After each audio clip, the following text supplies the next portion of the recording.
People are tired of seeing stuff that is fake, that is not real. AI can write your emails, summarize your meetings, build your presentations, answer your questions, and even think through your problems for you. But there's a dangerous question almost nobody is asking. What happens to a society when people stop thinking deeply for themselves? Today, we are reacting to an article claiming that AI is frying your brain. But honestly, we think the bigger issue is this. AI may be stunning people's growth emotionally, professionally, spiritually, and intellectually. And whether you're sweeping the floors or sitting in the C-suite, this affects you.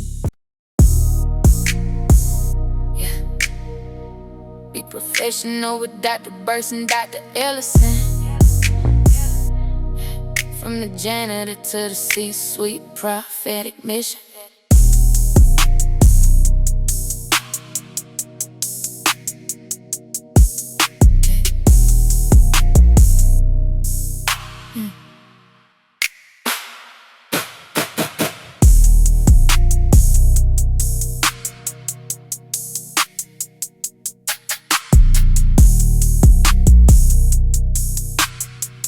You. My name is Dr. Ellison. I am your leadership and business strategist. And I have with me my partner, Dr. Burks. She is our HR expert. And we help you with business solutions from the janitor to the C-suite. Unprofessionalism, if you don't know already, it can get people hurt. Dr. Burks? Professionalism is just as scary as a person with no vision or plan. I am excited about this conversation because I think we're going to bring a different perspective. It's not anti-AI, it's just looking at it from a different perspective. So I'm ready. Great. So we are reacting to an article, and it is entitled, as you can see here, AI is frying our brains, and here's what leaders need to do about it. And we are well aware, as we're sure you are, about artificial intelligence and whether or not it is taking our jobs, how it is affecting our jobs, recruiting, retention, talent acquisition. But I was reading in the scripture recently, and it reminded me in Jeremiah chapter 12 and verse 5. It says that if we are racing against mere men, and that makes you tired, how will you race against horses? So we are in a race, and that requires us to have endurance. So as we are looking about the economic, as we are looking at the landscape of what is going on, the legislation, we have talked about AI ad nauseum, haven't we, Dr. Burks? We talked about this 1,000 times. We encourage you to go back and watch some of our other videos. The fight that we're in right now is going to require us to have some endurance. And AI, unfortunately, is able to tackle some of those trivial tasks that we often don't think of: answering phones, answering emails, some of the simple things that we don't think about, being able to write for us, doing some of those administrative tasks. And so what has happened as a result in this article, it is saying that now that artificial intelligence is able to do some of those more administrative tasks, it is allowing the workers, the employees, to do what it says that they were hired to do, some of those more hard tasks. What do you think about that, Dr. Burks? I think that, well, first of all, if I may, can people stop saying that AI sounds like a human? Instead, AI sounds like us. Let me get off my soapbox. I just had to leave that there. But no, you're absolutely right. We are in a time where simply writing emails is a task because they are accustomed to being able to use it for themselves. To allow AI to use it. And then therefore, when it comes to I like to say the meat with the potatoes, the context is missing. So AI can help you make sure that your punctuation is correct and that the grammar is on point and give you word suggestions to make things more clear and concise, but you still have to bring context to it. You still have to know what you're talking about. So I agree, Dr. Ellison, I'm ready. It is definitely become a little bit challenging out there with having artificial intelligence, but we are just encouraging you to just take a pause and really do your research. As we were looking at the job reports and things like that, it can cause you to have a little bit of anxiety and fear when you are looking at those reports. The unemployment rate for African Americans is the highest that it has been since the pandemic. But if you really read between the lines on those reports and you look and see what is, the cause for some of the unemployment rate, it is not because artificial intelligence is taking your job. And we definitely wanted to come on and tackle that issue because that is something that the both of us are hearing as we are out and about and we are doing our consulting. And we did want to come on here and give you some things that you can take away. And one of those things that we want you to walk away with today is, number one, do not outsource your thinking. Artificial intelligence, it should assist your thinking and not replace it. And so one way that you can practically apply that is before you ask artificial intelligence for an answer, spend 5 minutes thinking first before you ask artificial intelligence. And then write your own rough draft and form your own opinion, because artificial intelligence, it is not always right. And then remember the language model that is being used to even train this artificial intelligence. There is no artificial intelligence without us. So it cannot and will not ever replace you. But the way that we are working now, we are just going to have to do a little bit of a pivot. Dr. Burks. If I can use an example, there are I've actually seen like threads and had conversations with millennials and Gen Z and Gen X and a couple of Gen Alpha. And I said, like, when you are texting and, do you prefer to use like text talk, or do you want to use the abbreviations, and some people said it doesn't make sense to type the whole word out. You got what they meant. But the part that stood out to me the most is when there were so many individuals that said, I just need to know the first few characters and it'll give me the rest of the word. So they're not learning how to spell it per se. They just know how much that they need to include for it to produce a sentence. Like Google does that. You can have them give you sentence suggestions or response suggestions. And so it's like you still want to think, like, how do you know just because it said it's the best? Are you challenging it? Like, AI doesn't have to be the enemy, but you still need to critically think.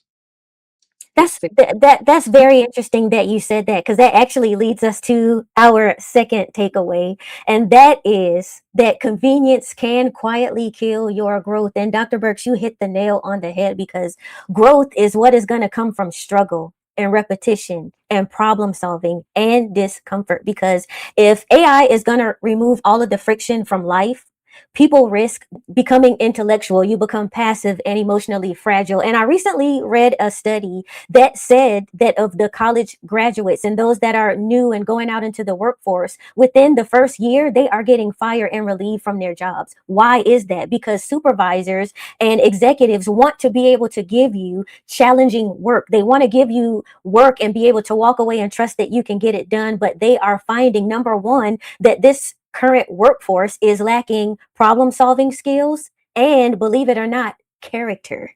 What do you think about that, Dr. Burks?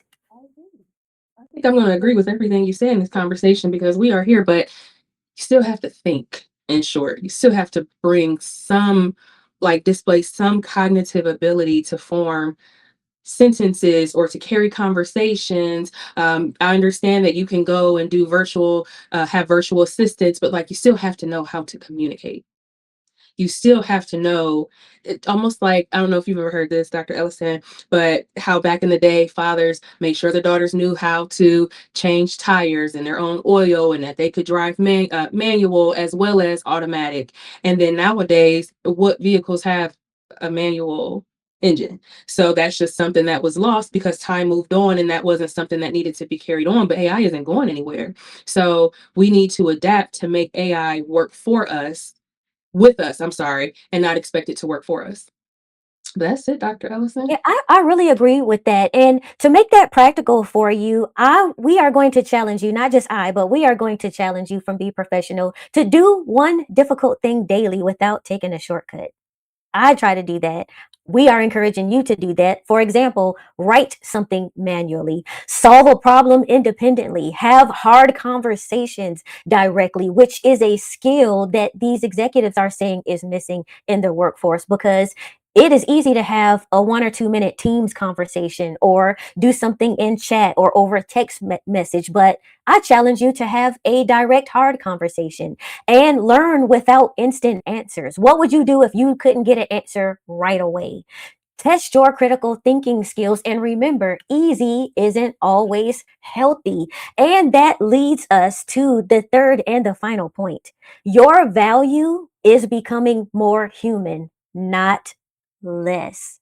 As AI is automating itself, technical task and your qualities as a human being are becoming more valuable, and companies do want to become more efficient. They do want to automate what can be automated. We should expect for them to want to do that. Wouldn't you want to be able to do your job as effectively as possible? But that doesn't mean that they don't want you to be more human. They're not trying to make their employees into robots. And that is why it is difficult for them to want to keep you on the job. They are looking for qualities like integrity, wisdom, leadership, emotional intelligence, faith, courage, and discernment. And some practical things that you can do, we are encouraging you to do, is to invest weekly in your relationships, in communication, in developing your leadership, spiritual discipline, and real world experience. Because I don't know about you, but when I am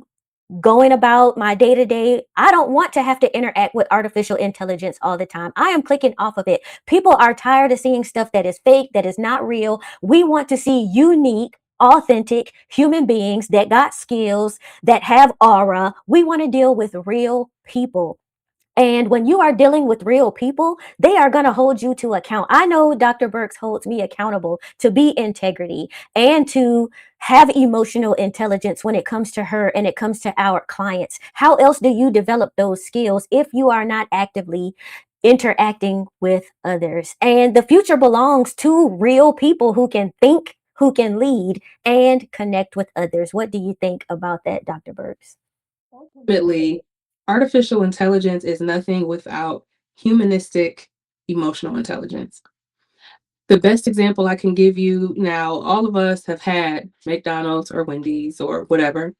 So I went to Wendy's one day and I pulled up to the menu and it looked fancy. It was really nice. And then there was this artificial, voice that came and took my order. And it was a little weird. I'm not going to lie to you because I'm having a full-fledged conversation with, a robot essentially. And then after the order was done, when it was time to drive around, then that's when I saw humans. And so that increased my expectation of customer service because that cut out it takes a lot of time. My first job was at McDonald's. It takes a lot of time taking those orders and going through all of that. Now, instead of people looking at Wendy's as though they're getting rid of their workers, let's look at the fact that they're taking, like Dr. Ellison said, a key piece that can hinder productivity. And then it's like, now you just focus on preparing the food and making sure it's out timely and, providing excellent customer service. So that's not something to be threatened about as much as it's something to be embraced to help you. So it shouldn't be something that you become you rely on, but how can you utilize it to help? You still have to think for yourself, in short. But thank you for introducing the topic, Dr. Ellison. I think the professionals are like this one today. I'm excited. I really do like that example you gave about Wendy's because I never really thought about it that way. They took away, you didn't really need the human to take the order, but now they can devote more of their time to making sure that your food is more delicious, that it's better prepared, that your order is right. And that is so crazy because I just had some today and my order was some type of way. And so it's like, are we depending so much on technology that we are not investing in an excellent product? And it's so interesting. We're not anti-technology. We're pro-human responsibility. And if you want more honest conversations about leadership, about faith, about work, about discipline, and about navigating in certain times without losing your values, we are encouraging you to subscribe. We are back. We're going to be making more content like this. Let us know in the comments what you need and want to hear more of. We are well aware of what is going on out there. We are aware that these are some challenging and some uncertain times. Do you need a degree? Yes or no? We don't know. Maybe so. Is it going to help you get a job? We have tackled issues like that before, but like we told you, Dr. Burks has told you, we are always in a state where we may have to pivot. And if you stay ready, you don't have to get ready. What do you say, Dr. Burks? Short. In short, you're right. That's it. You're right. That is it. Please know that we encourage you.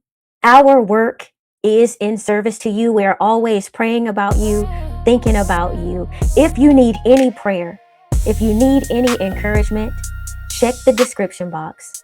And until next time, be professional.